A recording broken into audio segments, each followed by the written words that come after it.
The distinguished representative of the Russian Federation. Thank you, Mr. President. The Russian delegation is putting to the vote a politicized Ukrainian draft. We call upon all reasonable, constructively minded delegations to vote against it alongside ourselves. I will not speak at length insofar as I see no point to that. Everything is crystal clear. For the fourth consecutive year, Ukraine, with support from a well-known group of states, has been forcing the General Assembly to consider a patently politicized and completely unrealistic draft document, which in no way helps to resolve the internal conflict in that country. Furthermore, it merely sets back a resolution of settlement of the conflict insofar as it fuels the sick fantasies spread by the Maidan regime about the situation in Russian Crimea. The patently false nature of this is clear to any visitor to this completely open and prosperous Russian region. Every year, our Ukrainian colleagues rely on objectionable and non-persuasive results of a vote, have to, contrary to facts, contrary to common sense, attempt to make it appear as if Kiev's strategies enjoy and Kiev's approaches enjoy broad international support. We are relatively unmoved in the face of these false narratives. Ultimately, it is possible that such almost hypnotic self-persuasion may keep the Kiev authorities from unleashing new military misadventures against the civilian population. Putting it succinctly, rephrasing a Russian aphorism, give the baby what he wants as long as it keeps him away from the machine gun.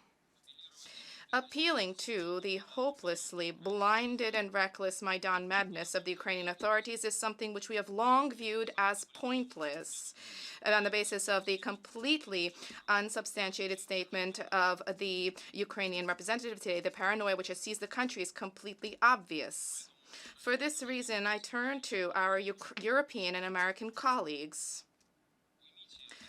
Finally, bring your heedless progeny to reason before they ignite yet another war in Europe.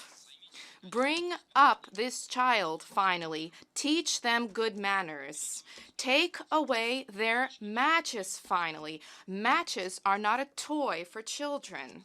And compel them to resolve the issues that have been amassed in the country, instead of shifting responsibility for all of Ukraine's woes on external factors. Blaming Russia for all of the misfortunes is clearly becoming increasingly difficult for you. So egregious are the failures of the grotesque nationalistic oligarchical anarchy that has taken shape at our neighbor with your help.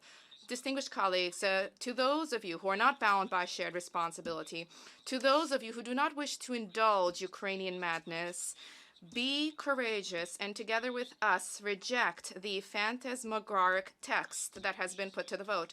Those Ukrainians who love their country, those Ukrainians who strive to see it that it once again may become a normal state will thank you for this.